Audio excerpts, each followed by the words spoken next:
everyone, and we're going to be talking about the ongoing flooding rain event that's currently moving across the state.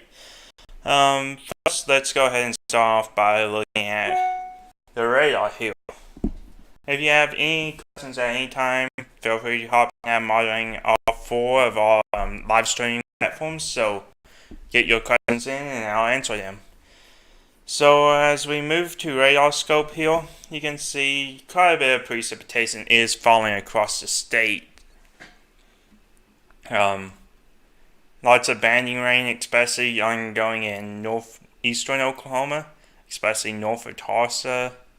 You're getting a lot of flooding rains, and really you're just getting sustained flooding rains moving across the state. So,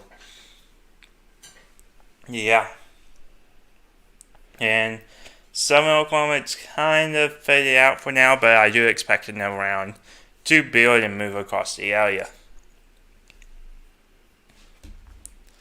Let's see, give me a couple seconds here. Make sure everything's working. Okay. So, what I'll go ahead and start off showing you now is some in-depth information. Basically, we're going to start off with what's called a mesoscale discussion. This is put out by the Weather Prediction Cell. Alright, there we go. So, really this is just mentioning what some of the fine details of meteorology that's going in. Now, a lot of this is high level. It's stuff that, as a meteorologist, I understand, but someone off the street may not understand. So what I'm going to do is I'm going to walk through this and kind of help explain it to you all as best as I can. And if you have any questions, throw them in the chat. Okay. Sorry, having a little bit of technical difficulties here. There we go. Okay. So in this pink area is the area they're highlighting for increasing flash flooding threat. This is the area we think the highest threat of flash flooding is going to happen. The screen arrow is basically showing you moisture advection into the area. So what's going to continue providing a torrential rainfall. And then this purple line here is upper level divergence. Basically what that's doing is helping sustain lower level lift and getting that precipitation up in the atmosphere so it can rain out. Alright, so we'll go through some of this text here. So thunderstorms are expected to develop and become more widely scattered through 9 p.m. Central Time, 1 to 2 inches with local amounts near 3 inches in northeastern Oklahoma again. This is concerning northeastern Oklahoma. We have a strong jet aloft, which is enhancing the upper level divergence, which is again that lift.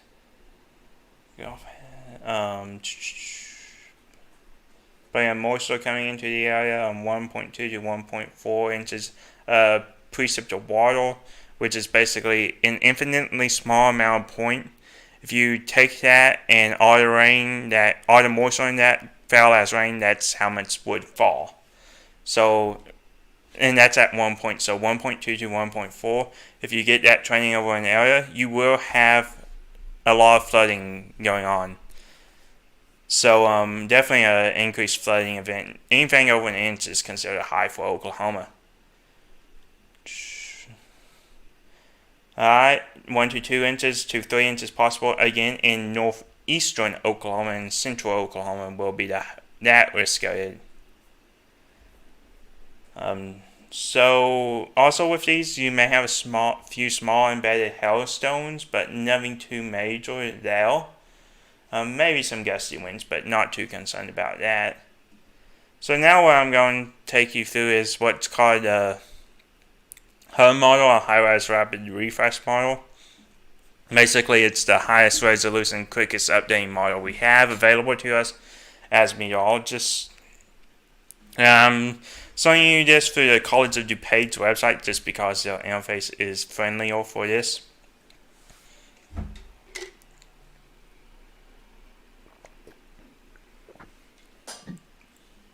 Again, if you have any questions, pop them in the chat. I'm monitoring that off to the side. So as we go through the next few hours here, you can see in a little bit it will start to clear out of northeastern Oklahoma, and precipitation will become more widespread across southern Oklahoma and lingering through tomorrow. So definitely still thinking southern Oklahoma will see the highest amounts of precipitation. 3 to 4 inches, maybe a 5 or 6 inch reading here or there in isolated areas if you're in the wrong location. We'll go ahead and show what the expected moderate accumulation is. As you can see, still in southeastern Oklahoma, you see easy readings of 3 to 2 inches widespread across the area. Now this is underestimating rainfall in my opinion, so just something to have to watch out for. I'll also show you the Mesonet readings for the day. So as you can see, highest rainfall really is in the eastern half of the state. Lots of 2-3 inches in northern Oklahoma, and 1 to a half an inch to an inch in south central Oklahoma along the Arbuckle Mountains. Alright, so we'll go ahead and go back to the radar here. And this radar is shooting from Oklahoma City.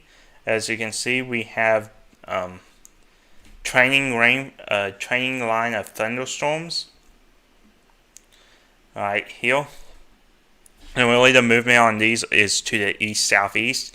And some of these rainfall rates can get up to 2 inches per hour. So you may see a 4-inch rainfall if you're just unlucky in this area.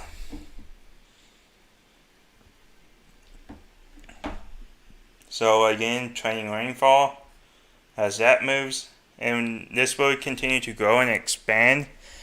And this whole complex right here will serve to the southeast and provide more rainfall for an already saturated ground. So you'll definitely have a lot of accumulation, rainfall here on saturated soil, which will lead to flash flooding.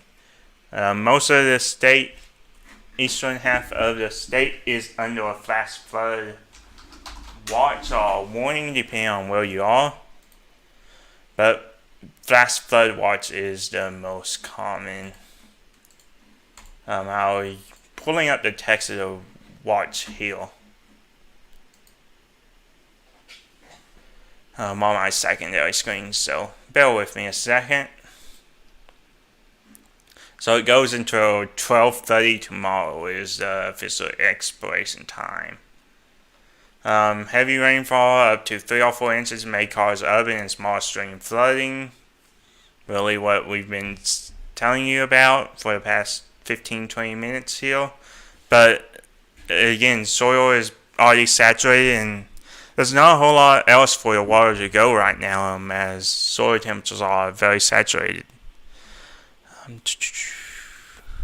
Switch back over to my main screen here. Whatever.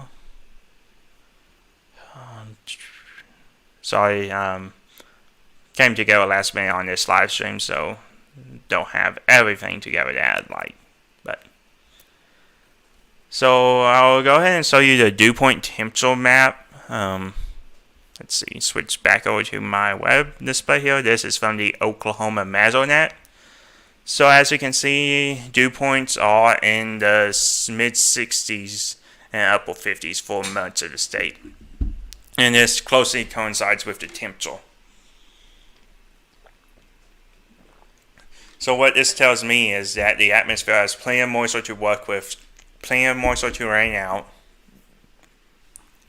Again, so anywhere south of this yellow line here is going to be area for flooding, with the highest being from this imaginary line to the east.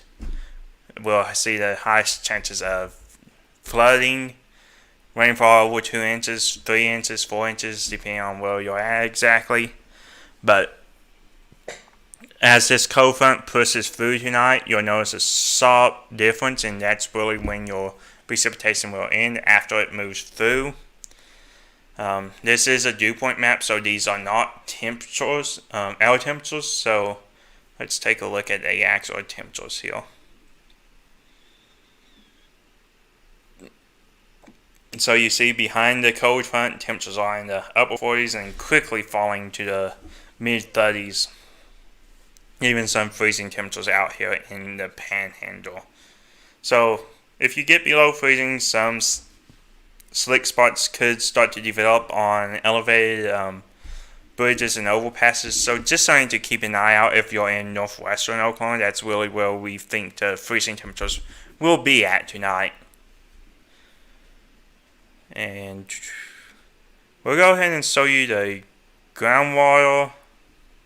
Yeah, that's kind of hard for y'all to decipher and for me too. So we'll go ahead and move on to soil moisture. This is what I want.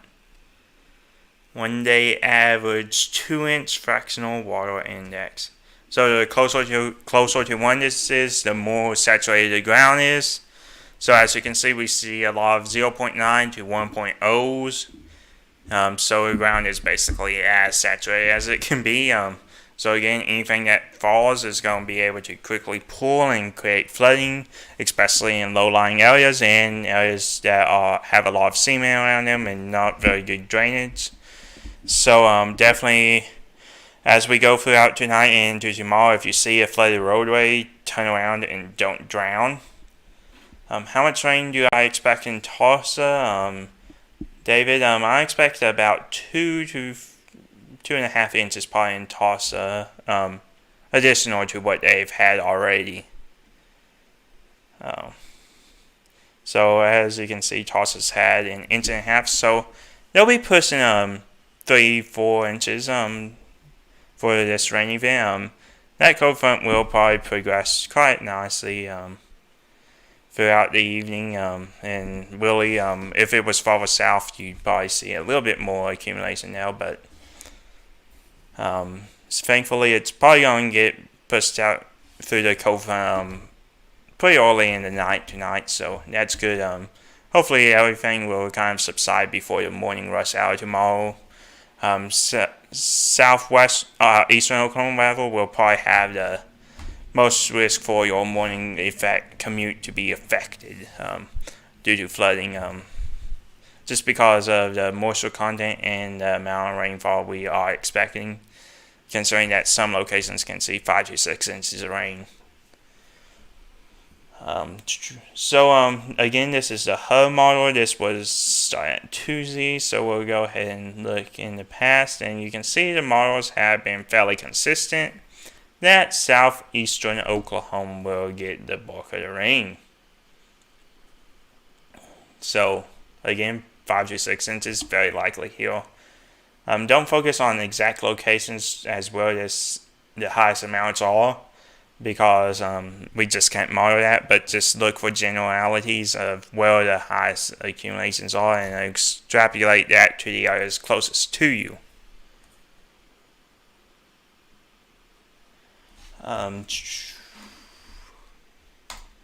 Check my second screen for any information that may have came through.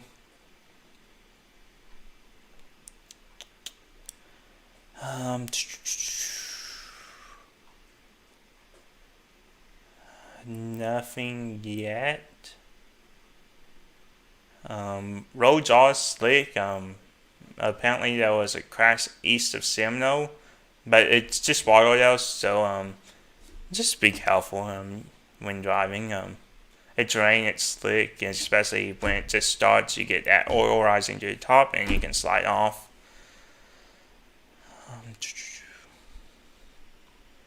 I'm not seeing any reports on my Twitter feed, so of rainfall amounts or anything crazy happening, so that's good. Or maybe I just don't follow the right people. But normally anything that comes gets posted. An aerial flood advisory did just get posted for the Tulsa area. Pull this up here.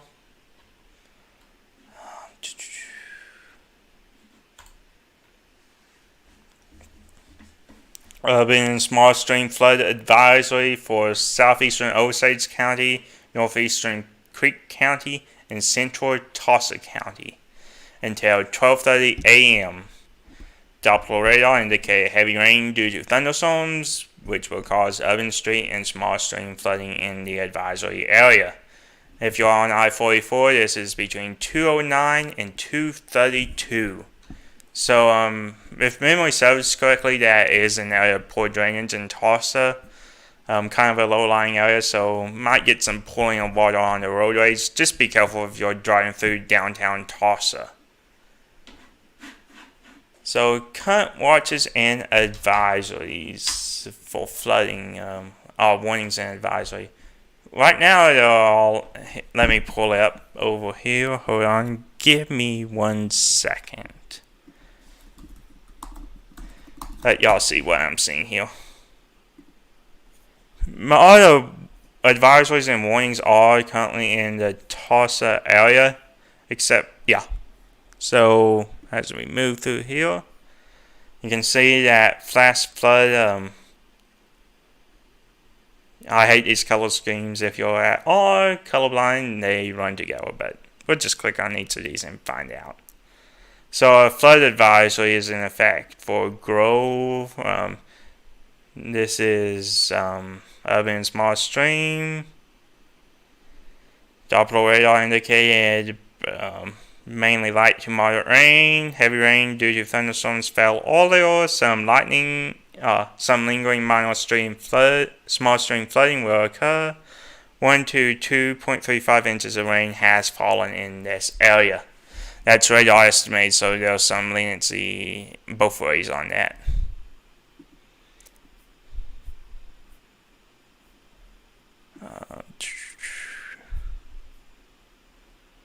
So again, then all these green boxes like this pointer is going to be a flood warning, which is going to be river flooding. So a lot of rivers reaching a flood stage in eastern Oklahoma right now.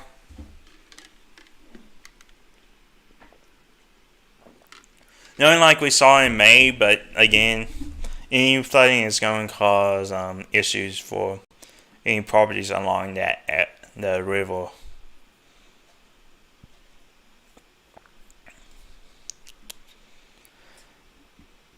So I'll show you NWS Tulsa's graphics. They have 2.8 inches in McAllister, almost 3 inches, and 3 inches in Fort Smith. This is they think the highest band will go through.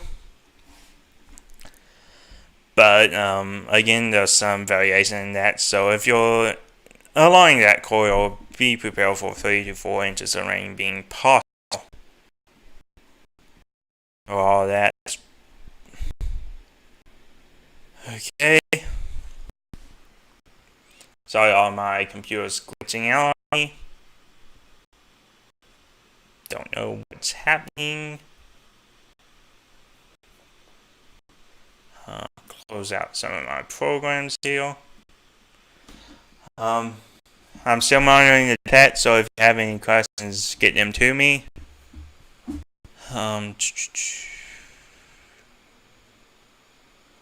Yeah, this is fun.